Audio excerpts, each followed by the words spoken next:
Hello, everyone, and welcome to the Hulegaard Books podcast. As always, I am your host, David Hulegaard. This week, I'm pleased to be joined by special guest, independent author Brendan Swogger. Now, a lot of words could be used to describe Brendan: sensation, prodigy, wunderkind, all of which would be accurate. In between dealing with the everyday challenges of adolescence, Brendan also finds time to explore his passion to create. He writes, he makes films, he dabbles in photography, and he accomplishes all of this while maintaining his GPA and remaining focused on his high school diploma. From the moment I read the opening lines to Brendan's first published short story, it was obvious that I had encountered a best-selling author in the making. His voice and style had already developed to a level far beyond his years and easily put him on par with some of today's well-known writers. And that's not hyperbole, folks. See for yourself at brendanswogger.wordpress.com. But before you do that, let's meet Brendan in person. Brendan, thank you so much for joining us here on the show. Thank you. Well, I wanted to reach out to you because I'm really excited about this Edge of Oblivion anthology that we're contributing toward, and I was really excited to see that your story is also going to be included in there.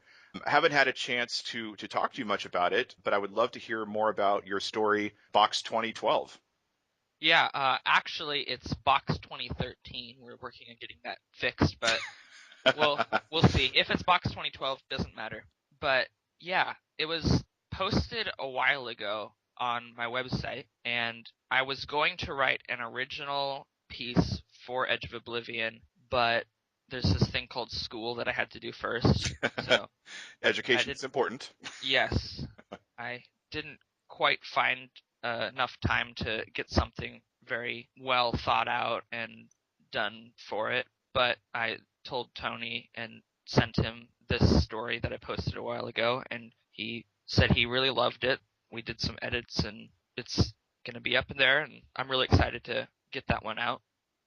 Well, that's cool. So what exactly is the story about now that we know it's Box 2013? Well, I kind of found inspiration from it because I took a trip to a museum in Portland, OMSI, and they had a mummy collection, like a bunch of mummies. Mm-hmm.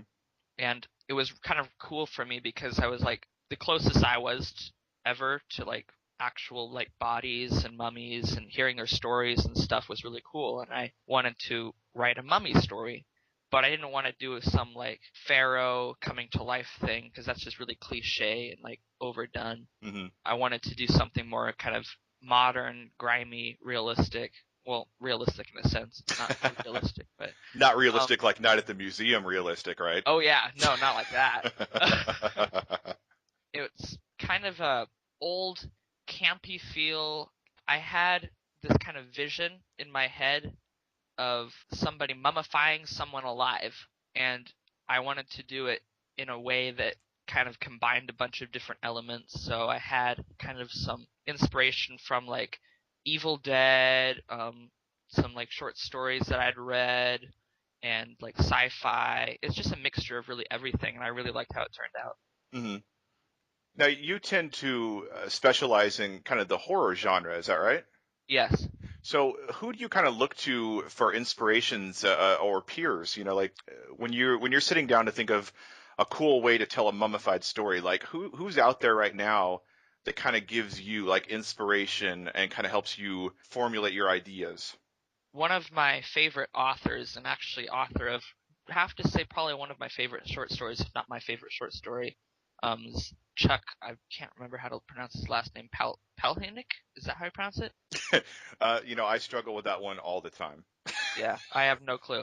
But he wrote a story in his collection Haunted called Guts, and I read through it, and it was just like amazing to me because he's really not afraid to get down to the disgusting detail.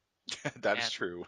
Yeah, I really admire him kind of putting him there, and I wanted to do kind of the same thing. So whenever I write something that's really a complete gore fest, I always look to that, and I'm not afraid to give out the detail, and I think it turns out good. Well, that's true. Being familiar with your work, I can definitely attest to the fact that you are not afraid to shy away from detail. So, well, now I'm kind of curious now that we know that the final title will be Box 2013. So, maybe Box 2012 can be your prequel somewhere down the road, right? Maybe. Well, for those that don't have the pleasure of knowing you in person like I do, you are a teenage author. Is that not correct, Brendan? That would be correct. Yes. Are you okay disclosing your age for our listeners? I'm 16. Good God, 16. Well, what I find so fascinating is that, I've known you for a couple years now, and you've been writing for as long as I've known you, and the quality of story that you're generating is remarkable. And I don't mean that to say that because you're young, you are incapable, but Yeah. usually when you think of writers, you think that a seasoned writer has had some worldly experience, and at the ripe old age of 16, you think like, oh, well, what really has Brendan seen? But no, all kidding aside, your stories are fantastic. Thank you. And I'm really excited, again, that you were able to get a story into this anthology. But being as young as you are, like, when did you actually start writing stories or find that you had a love of writing stories? I've been telling stories since I can really remember. I mean, they probably started out when I was like 3, like non-intelligible, just blubbering. But when I actually started writing things down, I think the earliest I can remember was probably 3rd, 4th grade. There was a state writing competition type thing, and I actually placed in that. Oh, wow. When I was in 4th grade.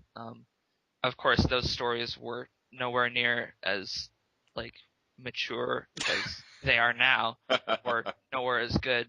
Yeah, stories have always really been kind of something fun for me to do, and it's really cool to be able to be in this kind of independent author time, because when I tell people that like I like to write stories and that I actually have a website and know a lot of people, including yourself and Tony, they're kind of amazed that I've actually gotten that far. And I kind of look back on it and I'm kind of amazed too. And I can't wait to really get further in it. Well, we talked a little bit about Box 2013 and a little bit about your interest in telling horror stories, but what are some other types of stories that you've been telling? Like, what are other topics or genres that you've covered? When I first started writing, like in 5th grade, 6th grade, I was really into the sci-fi genre, Mm-hmm. and I would write like kind of like aliens and spaceships and type like time travel type things. I thought for sure that was like what I would love. I always kind of considered myself not liking horror when Mm-hmm. I was young, but I had never actually had exposure to it. I'd never like seen a horror movie or read a horror novel or anything. So I just assumed that it's gross, it's scary, I'm not gonna like it. But then when I actually watched a horror movie, when I actually read something, I was just like, oh, holy crap, this is great. And and I kind of started to experiment with it, and it turned out that I really liked writing horror. Mm-hmm. Now, of your works that you've published, now you've published these for free on your website. Of your works that you've created so far, do you have a personal favorite or one that you look to that you want people to think like, this is a representation of my work? I know it's like picking a favorite child. I know. It's yeah. I have to say that as I keep writing and keep going, the latest one seems to tend to always be my favorite. Mm-hmm. Because I keep going and learn what works and what doesn't, it always feels to me that the latest one is the most polished. Yep. So I'd have to say that any of the ones I've just posted, which would probably be one that was kind of inspired by Dexter. I can't remember what I titled it. I posted it pretty recently. Mm-hmm. But that I really liked how that one turned out. I'll have to take a look at that one. Yeah, that was pretty recently. That one was probably my most mature story to date. Again, didn't shy away from the detail, but I really liked what I really like about the show Dexter is its narration, and I really wanted to showcase the narration in that story. So really liked how it turned out in that sense. Now, it's interesting that you love the horror genre, or you've come to love the horror genre. Were there any particular books or authors that kind of inspired you to go down that path? And you talked about not having early exposure, so I'm curious, like if there was kind of that fork in the road, something that really kind of helped propel you down the path that you're on now. I think one of my main inspirations that kind of got me into like the scarier side of things was getting into like the paranormal field. Mm-hmm. That kind of opened me up to that kind of thing wasn't so scary after all, Mm-hmm. and kind of let me know that maybe I'd like some of these movies and stuff. Movies have definitely been a big inspiration for me. I've always worked at trying to translate like some image in my head, like a movie, into words. Mm-hmm. Stephen King I always have to put down on my list as an inspiration. Neil Gaiman, and I mean, there's too many to name. Sure. Yeah, one actually that really inspired me to start putting my work out, kind of led me down that road, was an author named David Hulegaard, and I've heard of that guy. yeah, not many people know him, but he's a really good author. I really highly recommend anybody listening to check him out. But you told me a while ago, before I had started my website or posted anything, about how you kind of started out the Noble series as kind of a blog. Mm-hmm. And I really thought that was a cool idea to be able to put out stories online. So that's really what started getting me into putting out free stuff on a blog and on a website, and kind of led me down that whole road to where I am now. And you seem to be getting a pretty good reaction from the stuff that you're posting. Like I noticed that nowadays some of your social traction is like surpassing mine, which I don't know if that's a really good barometer, but no, but I mean it's very exciting for me to kind of see your work getting some attention and getting very positive attention, which kind of leads me into my next series of questions is that I'm curious. I mean, I've been working as an independent author now for a little more than 4 years, and I'm definitely familiar with kind of the challenges that I face in my age group. But what I'm curious about is what is that like at 16? What kind of challenges is it that you're facing as a young independent author? Definitely time. Like I said, I was going to write a full story for Edge of Oblivion, but school kind of got in the way because I have priorities when it comes to that. So definitely trying to find the time to really sit down and write something that's worthy of being put out there is definitely a challenge. And also being in the horror genre, people, because of my age, they don't expect such like that kind of content, that maturity behind it Mm-hmm. from somebody 16 years old. So I do get mostly positive feedback, but I have gotten some comments that I did not let get posted on the blog from people saying that you shouldn't be writing this. This is just a horrible thing for you to do. Like, not quite you're going to hell type thing, but just very negative on my love for the horror genre, Mm-hmm. and how they think that it's too mature for me to be dealing with stuff like that. So it has been kind of a challenge in that sense, but I just kind of say screw you and keep going. Well, and that's actually very interesting because I remember a while back, I had posted one of your stories through one of my social channels, and I remember like there was an older woman, not quite middle aged, but definitely like a little older, and she had expressed concerns about horror being a terrible thing to be in the mind of a teenage boy. And then I started thinking about, I mean, you're such a level-headed guy. I mean, I've never had any concerns about your subject matter when you write. But I thought it was interesting. Like, I wonder how much of this feedback is kind of a reflection of what's happening in society. Like if, let's say, 20 years ago, if somebody 16 were posting stories of horror or things of kind of gritty realism, if it would have the same impact, now that we're kind of in a post-Columbine Sandy Hook world. I'm curious, like how much of that affects you as a young writer, and other than just kind of saying, mind your own business. I mean, how do you work through that to make sure your work is getting the attention that you would like it to get?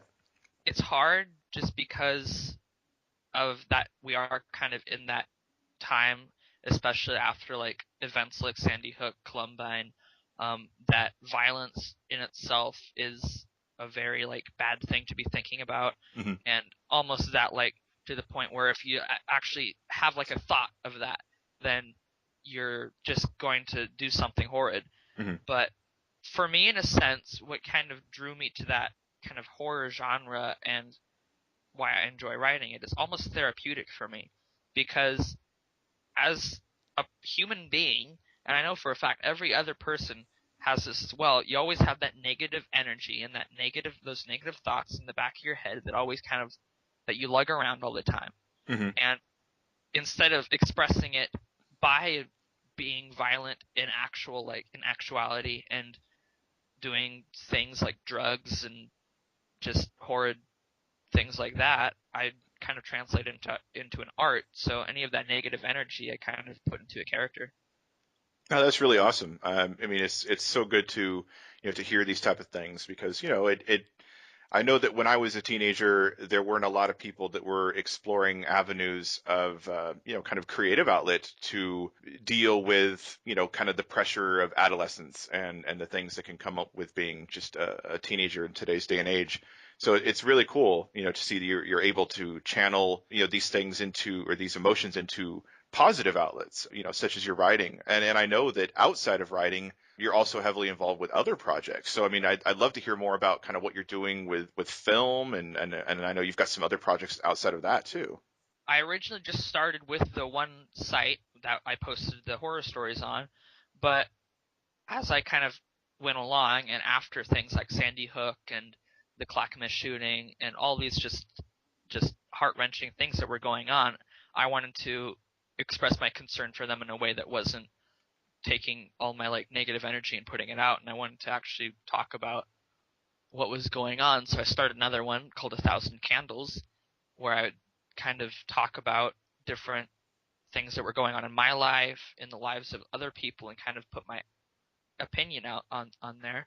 And I've gotten a lot of positive feedback on that. I have actually, how many do I have? Like 5 blogs now. Oh, So wow.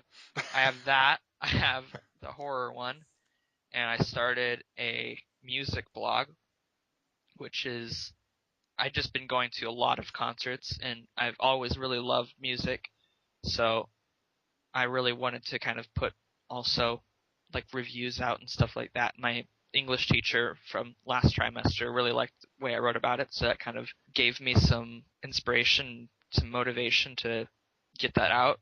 I have a photography blog. I really like black and white photography, really minimalistic, kind of abstracted things. So I've just been kind of experimenting with different fields and my different interests and seeing what kinds of reactions I get from people. And so far they've been all pretty good.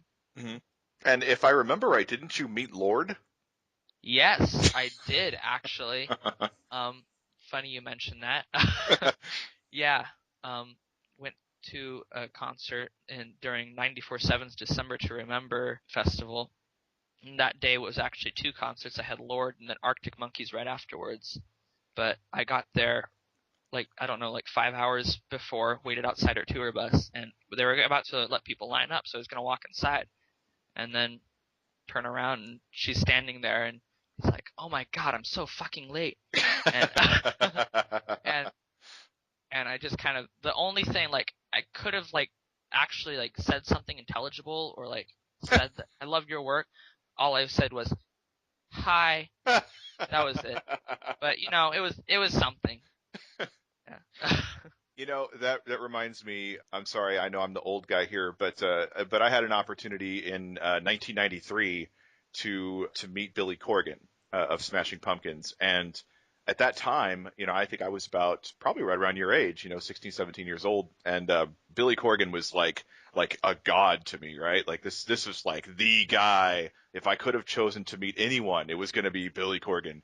So, in a similar way, I was out there several hours before the concert, Yeah. and Smashing Pumpkins tour bus rolls up, and in grand like 1990s fashion, right? You got like all these long haired dudes, stepping off the bus with their like tie-dyed blankets, and I mean, just like every 90s stereotype you could think of was like right on the money there. I remember hearing this guy behind me, trying to think of like, wow, this is my chance to say something to Billy Corgan, and this guy just says, "Can I get a hug?" And Billy Corgan, he's I assume he's amused by this. He kind of chuckles and he turns around. He's like, "Yeah, hold on just a second," and he finishes like folding his tie-dye blanket, hands it to like a roadie or whatever, and he turns around and he shakes my hand. So I got to meet my idol, right? Like Billy Corgan, and he Yeah. thinks I was the guy that asked him for a hug. So it all worked out for the best. That's good. I hope the guy behind you wasn't too disappointed. Well, I just hope he got his hug at the Yeah. end of the day. Well, I digress. My apologies. Getting back to you, you talked about all these things that you're working on, all these different projects, and you're really branching out your writing works, which is fantastic to hear. So I'm wondering, what do you have in store for 2014? Like, what kind of goals have you set for yourself this year? I've been working on actually a collection of stories, flash fiction, that I would like to, when done and polished and everything, actually be sort of my own independent Kindle debut. Oh, nice. So the whole premise behind that one is dreams. So they all kind of have that underlying message and tone of what dreams are and how they can affect us, and not so much in the horror as previous things. I mean, I'll definitely do a lot more of that. I've really been getting into kind of that minimalistic writing style, saying what you can say in like 10,000 words and only 100. And I've been kind of experimenting with that, so I'm hoping to get that finished up and put out there sometime in the future. Oh, very cool. So I guess my last question for you, and then I will let you get back to your what I assume is a plate full of activities to do.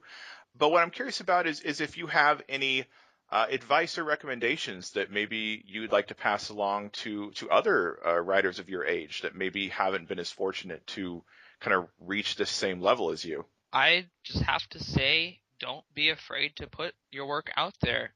I think one of the highest problems is that they'll be writing, or people my age will write these amazing things and really probably be able to go somewhere with it, but they're just kind of too afraid to hear what other people will have to say, and just go for it. I mean, it's not really hard. You start a blog, you post something, and you just see what happens, and most of the time it's going to be a pretty good outlook for you. So just don't be afraid to get started. Awesome. Well, Brendan, thank you so much for your time joining us on the Hulegaard Books podcast. Thank you for having me. Yeah, absolutely. We have the Edge of Oblivion anthology coming out February 3rd, which will include Brendan Swogger's short story Box 2013. I'm very excited to get a final copy of that book so I can read it myself. Me too. I'm really looking forward to seeing what everyone else has been working on. All right. Well, Brendan, thank you again. Have a fantastic day, and we will